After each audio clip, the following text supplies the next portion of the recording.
Թե դեռ մայիսին էր այդ մասին հանձնարարական տվել, թե գնում են մարզեր, տեսնում հոսանք չկա, արդեն խորհրդարանում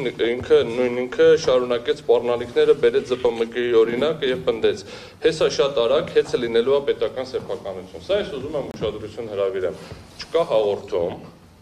չկա օրենք, չկա որևէ վարույթ, քաղաքական իշխանությունները խոսում են հեծի սեփականաշնորհման մասին ու պետականացման ազգայնացման մասին։ Գործընկերս նշանակեց, ինչի չէին անում 60 հոդվածով սահմանված կարգով, շատ բարձ պատճառով, հիմքեր չկար։ Չես կարող գազ բիզնեսը, ասես ես որոշել եմ այս բիզնեսը սեփականացնեմ։ Նույնիսկ գերիշխող, նույնիսկ մենաշնորհ դիրք զբաղեցնողը։ Չկա նման ընթացակարգ, եթե չկան խախտումներ, որովհետև այն արձանագրված խախտումների մի մասի վերաբերյալ, որոնց դուք շատ լավ տեղեկացված եք եղել, որ հիմնական պատճառը հանգույցը չկառուցելու հենց տկենն է,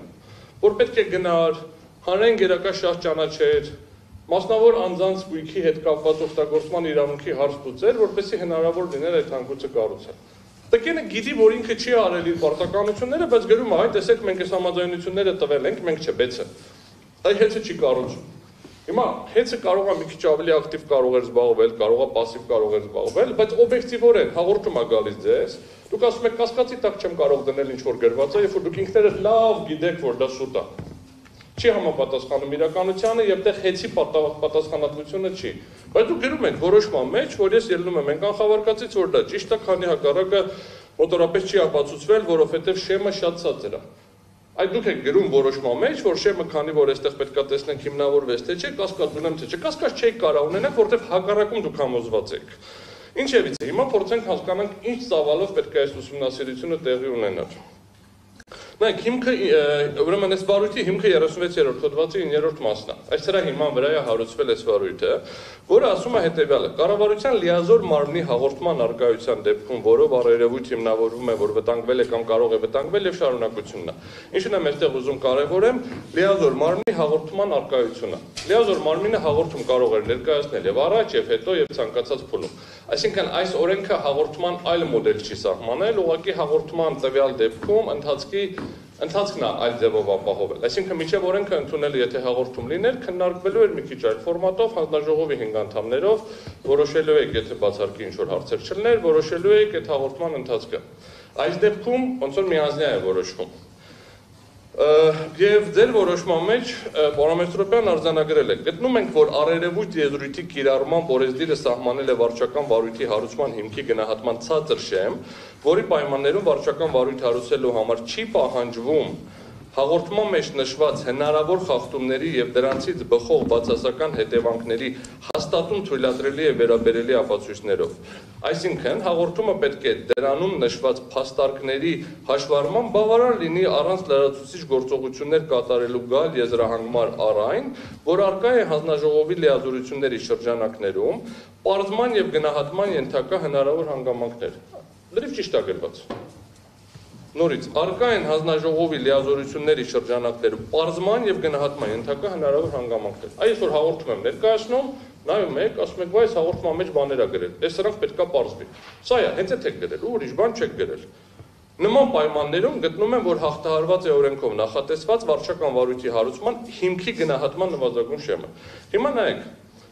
որոշում եք արդյունքում ընդունել կառավարության լիազոր մարմնի կողմից ներկայացված հաղորդման հիմքով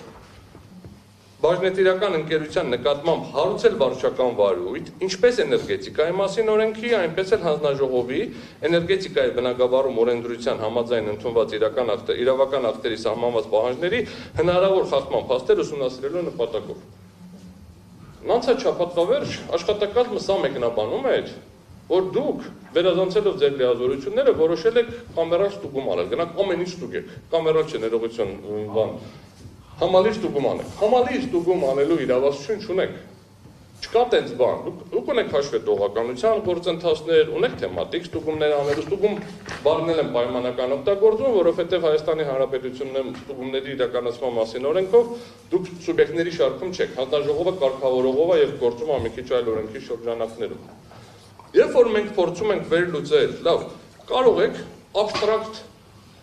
գնանք կազմակերպությունում, տենց աբստրակտ տեսնենք լավ աշխատում, թե վատ աշխատում, սենց շատ աբստրակտ։ Պատասխանը ոչ է։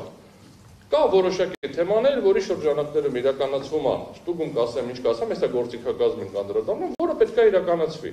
Եվ հանձնաժողովը ակնհայտ սխալ է մեկնաբանում այս նորմը։ Ասում այդ որ դուք գրել եք, որ կարող ենք ամեն ինչ ստուգել, այդ ամեն ինչ որ ասում ստուգեք, այդ ասում որ իրավական ակտերին համապատասխանությունը 9 կետի մասով։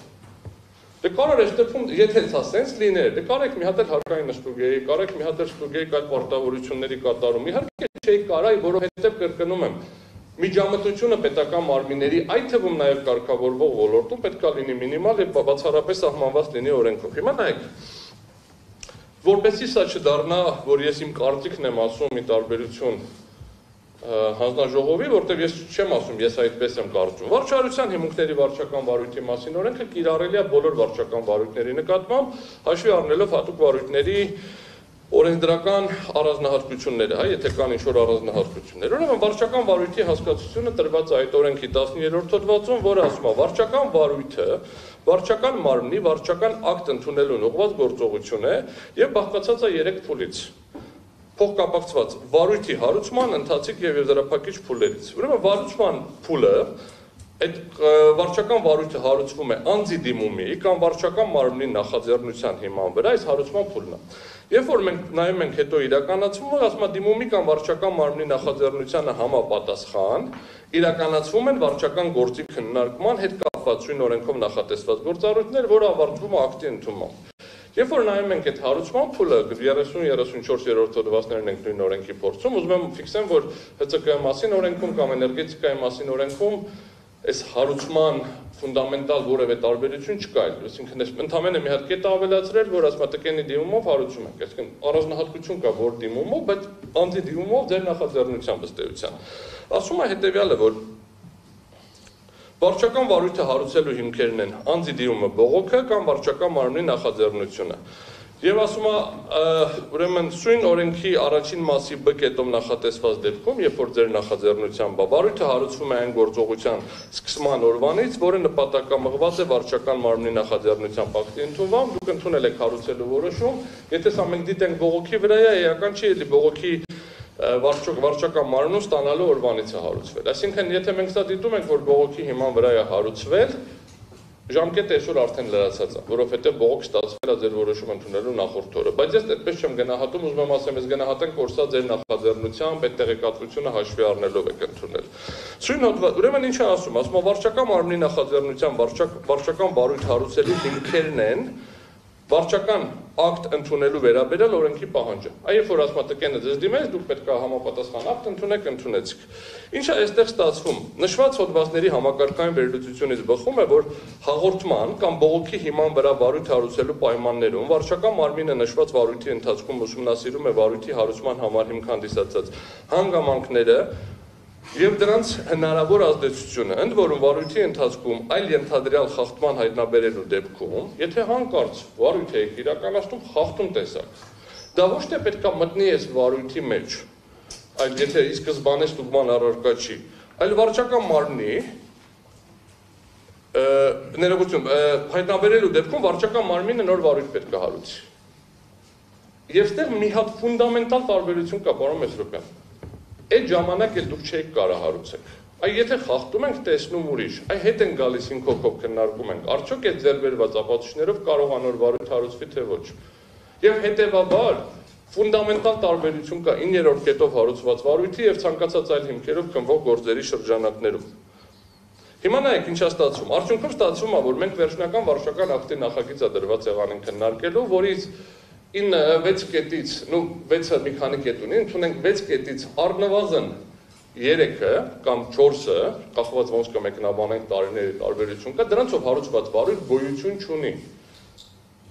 Այսինքն հարգելի հանձնաժողով, դուք պետք է քվեարկեք մի նախագծի վերաբերյալ, որով հարուցված վարույթ գոյություն չունի։